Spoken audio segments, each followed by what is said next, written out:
Mommy, look! A dolphin! Oh, wow, darling, isn't it beautiful? Yes, Mommy. It was a perfect day, and I was having a blast. I watched the dolphins splash in the ocean, and I felt extremely happy. I was only a kid. I think I was 6 years old, but I remember that day like it was yesterday. My mom, dad, and older brother had decided to go sailing that morning. We lived near the sea, and it was something we did at least once a month. I ran up and down because it was the first time I'd actually seen dolphins. Stop doing that on the boat. It's not safe. Before I continue my story, please consider liking my video and subscribing to the channel. And don't forget to hit that notification bell too. Addison, stop! My dad shouted again, but it was too late. I tripped and I fell overboard. I could hear my parents screaming on the boat, but something very strange happened. I opened my eyes and I could see clearly. It was magical down there. Fish, coral, shiny stones, and all sorts of creatures. And then I felt something grab my hand and drag me deeper and deeper into the ocean. When it let go, I looked around. There were 3 huge octopuses just staring at me. This is gonna sound weird, but I assure you it's 100% true. Hi! One of them said. You can talk? I answered, surprised that I could speak too. And I could breathe. Yes! Anyway, nice to meet you. My name is Frederick. What were you all doing on that big fish up there? It's not a fish. It's a boat. And how did you end up with such a human name?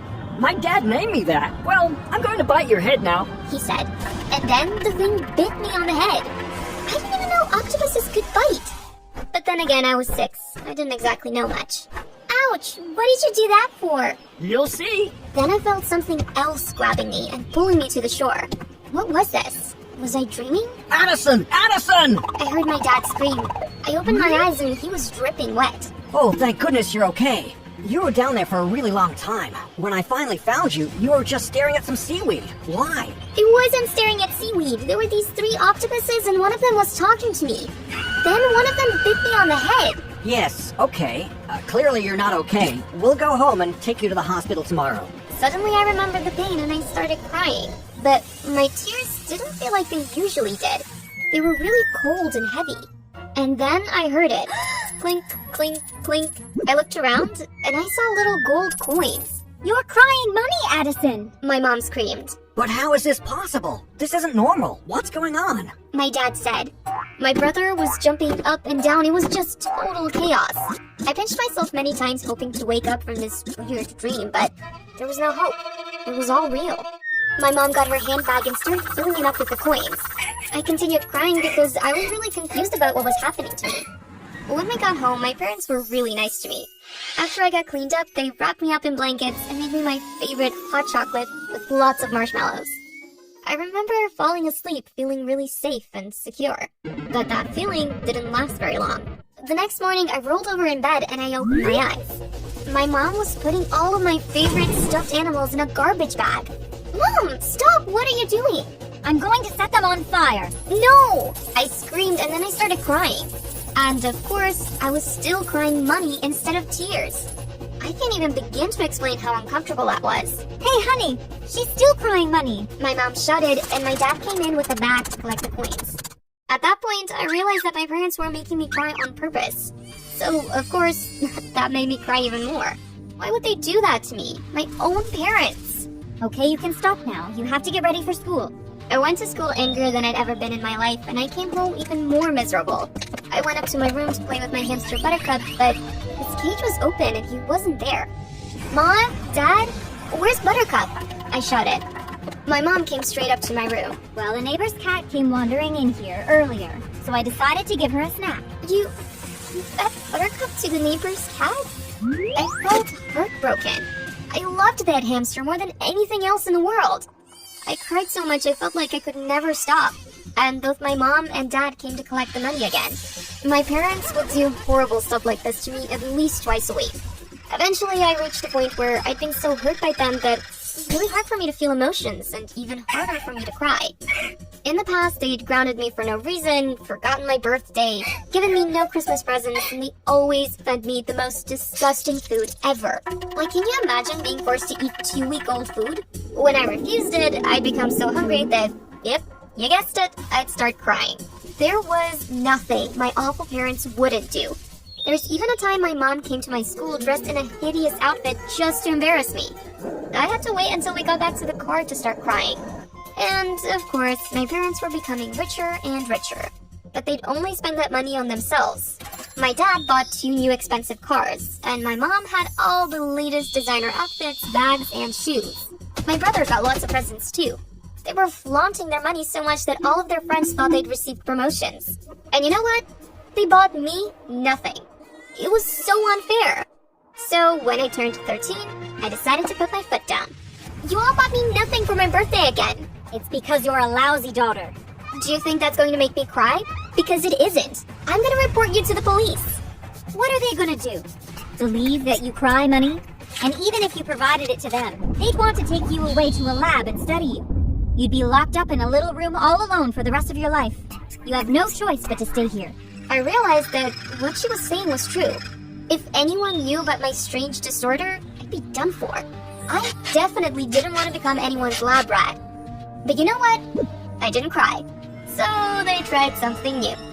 You'll never believe what they did, but a few days later, they had a new strategy. Addie, we've created a new chore for you. You have to peel all these onions we bought, and after that, we'll allow you to have some food. It was already late and I was starving because I hadn't eaten since breakfast. Are you guys serious? My mom and dad just smiled. I got to work and, of course, my tears of money fell to the floor. I peeled about 100 onions and I made them a fortune. They made me do this every single day. And then they'd sell the chopped onions to restaurants for a really cheap price. These people thought they were getting a good deal, but the truth is, my parents had already made their fortune from my tears. But how could I put an end to all of this? I decided I'd need to try to find that strange octopus again. It was a scary idea, but I finally developed enough courage to make a plan. I was gonna sneak out at night, go to the harbor, and steal a little boat. I tried to remember the spot where I fell into the ocean when I was a little girl, and then I'd dive in and ask the creature to take the strange powers back. And then the night arrived and I got to work. I waited until everyone at home was asleep and then I walked to the harbor. The place was isolated, so all I had to do was find a boat. I settled on a little dingy because, well, to be honest, I had no idea how to sail or operate a boat. I got in, tied it, turned on the engine, and sped away. When I think back to this night, I ask myself if I was crazy because I took nothing with me. Not even a backpack with some snacks and water. I was just determined to get rid of this crazy problem, which was causing my parents to make my life hell. After about 15 minutes, I turned off the engine. Do I jump now? I thought. After coming all that way, I totally lost the courage. I kept telling myself I'd do it after a few minutes, but I eventually fell asleep. When I woke up, the sun was already shining. I looked around and I was filled with terror when I realized what had just happened. I was lost. I must have been sleeping for a very long time, and right now, I could be anywhere. How was I gonna get back home? What was I gonna do? So of course, I started crying again. The boat continued drifting, and I left a trail of coins in my path. I started to feel so hungry and thirsty, and it wasn't like I could just drink the seawater. Eventually, I just fell asleep again because I had no idea what else to do. I woke up to someone shaking me. I opened my eyes. It was a kind old man with a white beard and a mustache. Little girl, are you okay? I'm not a little girl, I'm 13. You're a little girl. What are you doing out here? Where are your parents? I don't have any parents. I'm an orphan. I lied. I looked around. I was in a much bigger boat and there were other people on board. Well, okay. We'll take you back to shore, He said. In about an hour, we reached the shore of what seemed to be like an island. It didn't look like the harbor I'd left at all. I looked at the people on the shore and they all looked different from me. Where am I? You're in Tuvalu. He smiled. Wow, I can't believe the boat drifted this far, I thought. I'll take you to my daughter's house. She has 2 other children, but I'm sure she won't mind helping one more. He said. He took me to a house near the beach. It was much smaller than the house I lived in with my parents. But at that point, I'd made the decision to continue lying so I'd never have to go back to my parents. You allow me, my dear daughter. We brought home a guest. Her name is... He looked at me. I don't even know your name. It's Daphne. I lied. A beautiful woman with long, beautiful hair which was nearly touching the ground opened the door. Hello, Daphne. Come in. Sit down. I'll make you something to eat. The old man went into the kitchen with her as she was cooking, and I heard him telling her all about how he found me. She brought me some delicious food and I ate it all up like I'd never seen food before. So, Daphne, She said, should we try to get you home and find your family? I have no family.